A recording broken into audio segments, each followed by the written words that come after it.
l'humanité a cherché à prévenir une crise écologique imminente en investissant massivement dans le génie génétique. Cela n'a pas fonctionné.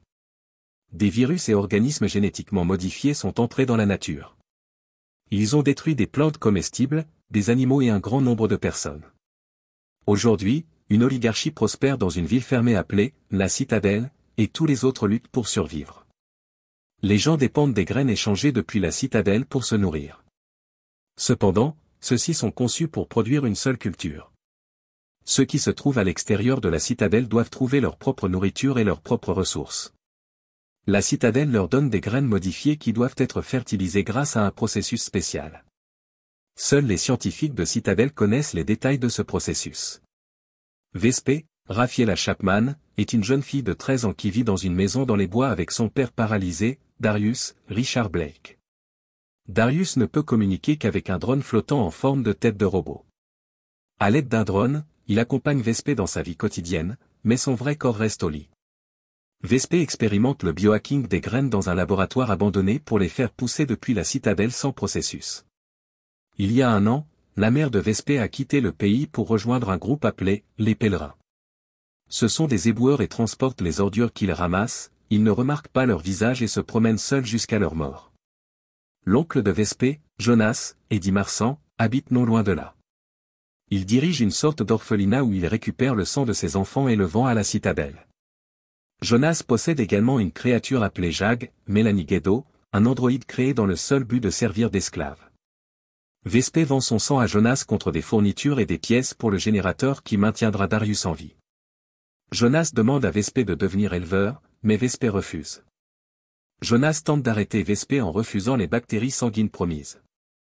Là, Vespé fait irruption dans la cabane de Jonas et vole les bactéries, pour alimenter le générateur, et les graines. Un jour, un navire forteresse s'écrase à proximité et Vespé découvre une jeune survivante, Camélia, Rosie McEwen. Vespé la ramène chez elle et pense ses blessures.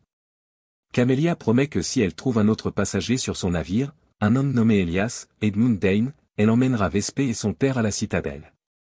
Cependant, lorsque Vespé vérifie, il constate que Jonas est là aussi. Jonas tue Elias et soupçonne qu'il y avait un autre passager sur le navire. Vespé ne révèle pas que Camélia est dans la maison. Vespé décide de contacter la Citadelle pour récupérer Camélia, mais Jonas est le seul émetteur. Elle montre à Camélia une serre où elle mène des expériences de sélection de plantes biogénétiques. Camélia révèle qu'Elias est le responsable de la biologie synthétique à la Citadelle et qu'elle aime le travail de Vespé. Vespé se faufile dans la ferme de Jonas, mais il est cette fois capturé. Elle ment et dit qu'elle est venue parce qu'elle doit Jonas. Jonas la laisse partir. Sur le chemin du retour, Vespé découvre le corps d'un des orphelins de Jonas qui l'avait aidé à voler les graines la dernière fois. Lorsque Vespé révèle à Camélia qu'Elias est mort, elle le pleure profondément.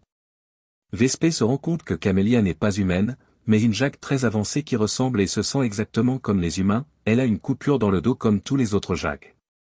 Elias est leur créateur, mais créer des vases sensibles est un crime, alors lui et Camélia ont dû s'échapper. Ils se rendirent dans une autre forteresse où Elias négociait le statut de réfugié. C'est pourquoi Elias n'a pas envoyé son SOS avant le crash du navire. Vespé expérimente un échantillon de camélia synthétique en utilisant des graines volées dans la ferme de l'oncle Jonas. Lorsque le camélia joue une chanson sur un instrument, les bactéries, piégées, à l'intérieur des graines s'ouvrent. Vespé pense avoir trouvé un moyen de déverrouiller les graines de la Citadelle et de les rendre fertiles afin qu'elles ne meurent plus jamais de faim. Selon Camélia, Elias a fait cela intentionnellement pour mettre fin à la suprématie de la Citadelle sur l'approvisionnement alimentaire. Jonas entre dans la maison et découvre Camélia et qu'elle est cruche. Vespé et Camélia parviennent à le maîtriser. Vespé lui fait un marché, laissez-la tranquille et vous aurez sa semence et beaucoup de nourriture. Jonas rentre chez lui et appelle la Citadelle pour leur parler de Camélia. Des soldats arrivent de la Citadelle et tuent Jonas avant de se diriger vers la maison de Vespé. Camélia et Vespé s'échappent, mais Darius reste sur place et arrête les soldats en faisant exploser le réacteur nucléaire de la maison. Camélia et Vespé combattent les soldats de la Citadelle, et Camélia se rend compte qu'ils ne s'arrêteront jamais tant qu'ils ne l'auront pas capturé. Camélia laisse Vespé inconsciente et demande à ses soldats de l'emmener. Au préalable, elle dit à Vespé qu'elle a une graine et qu'elle peut l'utiliser pour changer le monde. Profondément attristé, Vespé enterre la graine modifiée, estimant qu'elle n'est d'aucune utilité dans un monde sans ses proches. Cependant, Vespée change d'avis lorsqu'un groupe d'enfants de Jonas la retrouve. Vespée et ses enfants se dirigent vers une tour de fortune construite par les pèlerins. Là, elle sort enfin sa graine et l'envoie voler au vent.